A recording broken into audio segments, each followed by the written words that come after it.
Hey guys, this is doctor Raj और एनजीईआरटी win channel में आपका फिर से स्वागत है। एमपीपीएससी प्री 25 जुलाई के लिए हम रिवीजन सीरीज चला रहे हैं, जिसका आज 6th एडिशन है। और आज हमने विभिन्न खेल और उनमें भाग लेने वाले खिलाड़ियों की संख्या और उनके खेल परिसर को क्या कहते हैं, इस टॉपिक को शामिल किया। साथ में मध्य प्रदेश में खेल से जुड़े कुछ तथ्यों को भी शामिल किया है।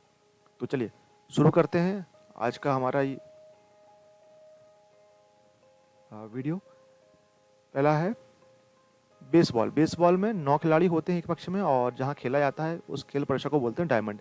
पोलो में 4 खिलाड़ी होते हैं और यह फील्ड में खेला जाता है। खो खो, कबड्डी दोनों को ही खेल के मैदान को कोर्ट कहा जाता है, लेकिन खो खो में 9 खिलाड़ी होते हैं जबकि कबड्डी में 7। हॉकी, फुटबॉल दोनों के ही खेल के मैदान को फील्ड कहा जाता है और दोनों में ही 11 खिलाड़ी होते हैं। वॉलीबॉल में 6 खिलाड़ी होते हैं और खेल के परिसर को कोर्ट कहा जाता है। टेबल टेनिस को जहाँ खेला जाता है वह बोर्ड होता है, आपने देखा होगा, इस तरह का एक बोर्ड होता है और इसमें 1 या 2 खिलाड़ी खेल सकते हैं साथ में। एक पक्ष की बात कर रहे हैं ये। आगे देखते हैं टेनिस। टेनिस में भी सेम है जैसे कि टेबल टेनिस में था, लेकिन यह जहाँ खेला जाता है उसे कोर्ट कहा जाता है। बैडमिंटन में भी सब कुछ सेम है, जहाँ खेला जाता है उसे कोर्ट कहते हैं और खिलाड़ी भी 1 या 2 हो सकते हैं। बास्केटबॉल में खिलाड़ियों की संख्या 5 है और जहाँ खेला जाता है उसे कोर्ट कहते हैं। हैंडबॉल में भी जहाँ खेला जाता है उसे कोर्ट कहते हैं, लेकिन खिलाड़ियों की संख्या आपको याद रखना 7। स्क्वैश, यह भी कोर्ट में खेला जाता है और खिलाड़ियों की संख्या 1 या 2। नेटबॉल जहाँ खेला जाता है उसे भी कोर्ट कहा जाता है और खिलाड़ियों की संख्या 7।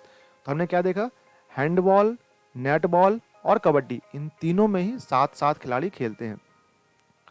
बाकी tennis, badminton, basketball, handball, squash, netball, kho kho, kabaddi, इन सभी के खेल परिसर को कहा जाता है कोर्ट। क्रिकेट में 11 खिलाड़ी होते हैं और इसके खेल परिसर को पिच बोला जाता है।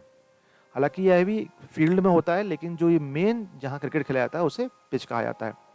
रग्बी फुटबॉल, इसमें एक पक्ष में खिलाड़ियों की संख्या 15 होती है और इसके जो खेल परिसर है उसको पिच कहा जाता है, पैडक भी कहा जाता है। आप ध्यान रखें, दोनों ही कहा जाता है और स्पेलिंग भी लिखा हुआ है ताकि आप जब इसे पढ़ें तो कंफ्यूज ना हो। पैडॉक। गोल्फ में खिलाड़ियों की संख्या कोई निश्चित नहीं है और जहां ये खेला जाता है उसे कोर्स कहा जाता है। गोल्फ कोर्स हमने सभी ने सुना है। घुड़सवारी, इसमें भी खिलाड़ियों की संख्या निश्चित नहीं है, लेकिन जहां ये खेला जाता है, जहां पर घुड़सवारी होती है उसे एरिना कहा जाता है। आगे देखते हैं तैराकी। इसमें भी ऐसे खिलाड़ियों की संख्या कोई निश्चित नहीं है, लेकिन पूल हम सभी जानते हैं। वाटर पोलो, ये आप ध्यान रखें 7। तो नेटबॉल, कबड्डी, वाटर पोलो, इन सभी में खिलाड़ियों की संख्या कितनी है, 7 है और यह पूल में है। जिम्नास्टिक में 8 होते हैं खिलाड़ी एक पक्ष में, और यह अलग अलग जो इवेंट्स होती हैं जिम्नास्टिक में, तो उन सब के अलग अलग नाम है, तो वो इतना इंपॉर्टेंट नहीं है। आप सिर्फ खेल का नाम याद रखें। और अगर और याद कर सकते हैं तो दीपा कर्माकर, हमारे जो भारत की जो पहले जिम्नास्ट प्लेयर हैं जो कि ओलंपिक में पार्टिसिपेट किए हैं और उन्होंने 4th उनका स्थान उन्होंने सिक्योर किया था। जूडो कराटे, इसमें भी 1-1 खिलाड़ी होते हैं, अपोजिट में मैट में खेला जाता है। ताइक्वांडो सेम है, ये भी मैट में खेला जाता है। साइकिलिंग का ध्यान रखें आप, इसके लिए जहाँ ये साइकिलिंग कंपटीशन होता है उसको बोलते हैं वेलोड्रम। ये ड्रम है, वेलोड्रम। एथलेटिक्स, ये ट्रैक एंड फील्ड है, ट्रैक में होता है। और एथलेटिक्स के अलग अलग इवेंट्स में अलग अलग पार्टिसिपेंट्स की संख्या होती है। जैसे रिले रेस अगर देखेंगे तो आप उसमें हर टीम में 4 होते हैं। 100 मीटर देखेंगे तो इंडिविजुअल कैटेगरी होती है, इंडिविजुअल पर्सन होता है उसमें, एथलीट होता है। ऐसे ही जेवलिन थ्रो में भी इंडिविजुअल होता है, 1 खिलाड़ी होता है। निशानेबाज, सेम चीज, निशानेबाजी तीरंदाजी दोनों में ही है। इसमें भी यह सिंगल भी खेला जाता है और यह टीम भी खेला जाता है। आगे देखते हैं। और निशानेबाजी के जो खेल परिसर उसको रेंज कहा जाता है, तीरंदाजी को भी रेंज कहा जाता है। स्केटिंग के लिए जहां ये खेल परिसर रिंग कहलाता है, इसका मुक्केबाजी का भी रिंग कहलाता है। बाउलिंग के लिए आप नाम याद रखें, एली। आइस हॉकी, इसमें एक पक्ष में खिलाड़ियों की संख्या 6 है। तो इसमें हमारे लिए याद करने के लिए कुछ ही है, बाकी सब तो सिर्फ किसी में 1 खिलाड़ी है, किसी में 2 खिलाड़ी है और सभी के लगभग जो खेल के मैदान है सबके नाम एक से हैं। लेकिन जो कुछ स्पेशल हैं, जैसे वेलोड्रम हो गया, ये याद रखें। एली है, एली याद रखें। रिंक, रिंक जैसे आइस हॉकी में, और कर्लिंग, कर्लिंग में रिंक, जहाँ कर्लिंग खेला जाता है उसको बोला जाता है रिंक, ये याद रखें। और कर्लिंग में जो खिलाड़ियों की संख्या होती है या 2 या 4 होती है। आगे देखते हैं कुछ देश और उनके राष्ट्रीय खेलों के बारे में। यहाँ लिखा हुआ है कि उनके राष्ट्रीय खेल कौन कौन से हैं। जैसे हमने पहले देखा था, जो हमने पहला खेल देखा था बेसबॉल, वह यूएस का राष्ट्रीय खेल है। स्पेन का बुल फाइट हम सभी ने देखा है, और आप सभी ने मूवी देखी होगी ज़िंदगी मिलेगी ना अब दोबारा, उसमें जो बुल फाइट है दिखाई गई है वह स्पेन का ही दिखाया गया है। कनाडा, कनाडा में आइस हॉकी इसका राष्ट्रीय खेल है। भारत का हॉकी है। चीन का टेबल टेनिस है। मलेशिया का बैडमिंटन है, और यहीं से कई बार वर्ल्ड चैंपियन निकले हैं मलेशिया से। जापान का जूडो, ये नाम याद रखने में कोई तकलीफ नहीं, जापान जूडो। रशिया का शतरंज और फुटबॉल ये है। इंग्लैंड का क्रिकेट। ऑस्ट्रेलिया का क्रिकेट, क्रिकेट के लगातार कई बार वर्ल्ड कप जीता है ऑस्ट्रेलिया वनडे का, तो आप याद रखें ऑस्ट्रेलिया का क्रिकेट। भूटान का याद रखें तीरंदाजी। फ्रांस का फुटबॉल। आगे देखते हैं बांग्लादेश, बांग्लादेश का है कबड्डी। श्रीलंका का है वॉलीबॉल। ये आप जरूर याद रखें, क्योंकि हम इनको गैस नहीं कर पाएंगे, गैस करना मुश्किल होगा। जैसे बांग्लादेश के कबड्डी हम गैस नहीं कर पाएंगे, श्रीलंका का वॉलीबॉल होगा, ये भी गैस करना थोड़ा मुश्किल है, तो आप ये याद जरूर रखें। ब्राज़ील के लिए हम फुटबॉल गैस करके याद कर सकते हैं। पाकिस्तान का हॉकी है। स्कॉटलैंड का रग्बी, ये आप ध्यान रखें। आपने नमस्ते लंदन मूवी देखा होगा, उसमें जो रग्बी होता है तो वह इंग्लैंड का ही जो है राष्ट्रीय खेल है, मतलब स्कॉटलैंड का, इंग्लैंड का नहीं, सॉरी, स्कॉटलैंड का। और इंडोनेशिया, इंडोनेशिया का है बैडमिंटन। मध्य प्रदेश में खेल देखेंगे, कुछ तथ्य हैं, ये आप तथ्य याद रखें। जैसे खेल एवं युवा कल्याण विभाग की स्थापना कब हुई थी, तो 1 अक्टूबर 1975 को हुई थी। खेल नीति की बात करें तो मध्य प्रदेश में पहली खेल नीति 1989 में आई थी, और दूसरी जो है ये 2005 में, और अभी यही चल रही है वर्तमान में। राज्य खेल मध्य प्रदेश का मलखम है, और मलखम को लेकर के ये 2013 में घोषित हुआ है, और इसको लेकर के एक Prabhas Joshi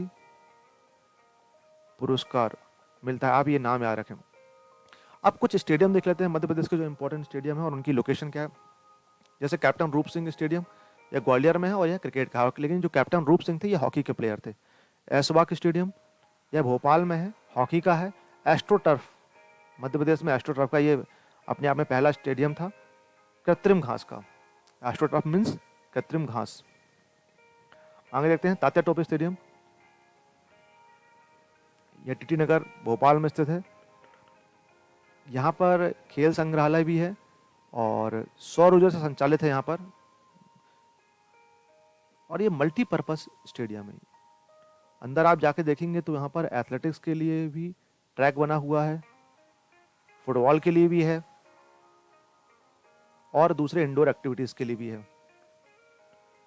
major Dhyanchand hockey stadium, ये भोपाल में ही है। अभय प्रशाल, यह इंदौर में है, और राज्य का सबसे बड़ा, ये इंदौर लिख दिया गया है, इंदौर नहीं है एक्चुअली, ये है इंडोर, है इंडोर स्टेडियम। होलकर स्टेडियम, जिसका पहला नाम, पहले क्या था, इसका नाम ऊषा राजे होलकर स्टेडियम था, इसका नाम अभी होलकर स्टेडियम कर दिया गया है। यह इंदौर में है, यह भी क्रिकेट के लिए है। अच्छा, इससे जुड़ी कुछ तथ्य याद रखें आप। जैसे इसमें एकमात्र टेस्ट मैच जो खेला गया है वह 2016 में खेला गया है भारत और न्यूजीलैंड के बीच। इसका जो यहाँ पर पहला वनडे 2006 में खेला गया था भारत और इंग्लैंड के बीच में, और एकमात्र T20 जो हुआ है वो भारत और श्रीलंका के बीच में 2017 में। तो आप एक चीज़ याद रखें, जो वनडे, T20 और टेस्ट तीनों में ही एक कॉमन टीम है, वो है इंडिया। तो पहला टेस्ट मैच जो हुआ है उसमें भारत है और न्यूजीलैंड के साथ में, पहला वनडे में भारत और इंग्लैंड है, और एकमात्र T20 में भारत और श्रीलंका है। तो आप बस ये याद रखेंगे, और टेस्ट मैच से आप याद रखेंगे क्योंकि अभी जो वर्ल्ड टेस्ट चैंपियनशिप जिसने जीता है वो न्यूजीलैंड है, तो आप ये तथ्य भी आप याद रख लें।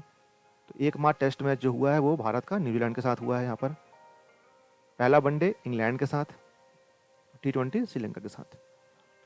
कई बार इस तरह से पूछे जा सकते हैं। नेहरू स्टेडियम जो इंदौर में है, यहाँ पर भी, यह भी क्रिकेट का था पहले। इस होलकर स्टेडियम के अच्छे से विकसित होने के पहले यहाँ पर मैच होते थे। तो यहाँ पर पहला मैच जो खेला गया था भारत और वेस्ट इंडीज के बीच में। देखिए सभी में भारत एक कॉमन टीम है। यह 1983 में खेला गया था और अंतिम 2001 में खेला गया, यह भी भारत और ऑस्ट्रेलिया के बीच में। यह आप ध्यान रखें। सेंट्रल जिमखाना ग्राउंड, यह भी इंदौर में है और यह 1960 में यह ओपन हुआ था। जिमखाना, तो आप जिमखाना जरूर याद रखें, सेंट्रल जिमखाना। आगे देखते हैं, पंडित रविशंकर शुक्ल स्टेडियम, यह जबलपुर में है। गैरिसन ग्राउंड, ये आप नाम याद रखें, इस तरह के जो नाम आते हैं तो हम कंफ्यूज जाते हैं। गैरिसन ग्राउंड जो है यह भी जबलपुर में है, यह भी एक मल्टीपर्पज स्टेडियम है, जबलपुर में है। रानीताल खेल परिसर, यह भी जबलपुर में है। ठाकुर रणमत सिंह स्टेडियम, यह रीवा में है। और कोलेरी स्टेडियम, यह बिरसिंहपुर सतना में है। तो ये जो नाम इस तरह के हैं, जैसे जिमखाना इंदौर में है, गैरिसन ग्राउंड जबलपुर में है, कोलेरी स्टेडियम सतना में है, तो ये आप याद रखें। तो फ्रेंड, इस तरह से हमारा आज का ये वीडियो समाप्त होता है। आई होप आप लोग इससे ज़रूर लाभ लेंगे और इसी तरह से हमारी कोशिश है कि और भी इम्पोर्टेंट टॉपिक्स पे आपको वीडियो उपलब्ध कराए जाएं। तो उसके लिए ज़रूरी है कि आप हमारे साथ जुड़े रहें, हमारे चैनल को लाइक शेयर सब्सक्राइब जरूर करें। साथ ही फ्रेंड्स, 25 जुलाई के बाद हम MPPSC प्री और मेंस के लिए कंबाइंड एक कोर्स लेके आ रहे हैं, जिसमें हर टॉपिक्स का डिटेल में आपको वीडियो उपलब्ध कराए जाएंगे विथ डिस्क्रिप्शन, जिसको प्रॉपर तरीके से ताकि आप हर टॉपिक को आप अंडरस्टैंड कर सकें, आप कॉन्सेप्ट आपके क्लियर हो सकें। तो लेकिन उसके लिए ज़रूरी है कि आप हमारे साथ जुड़े रहें और इंतजार करें हमारे अगले वीडियो का। तब तक के लिए खुश रहें, लगे रहें, मंजिल मिलेगी ज़रूर। Thank you so much.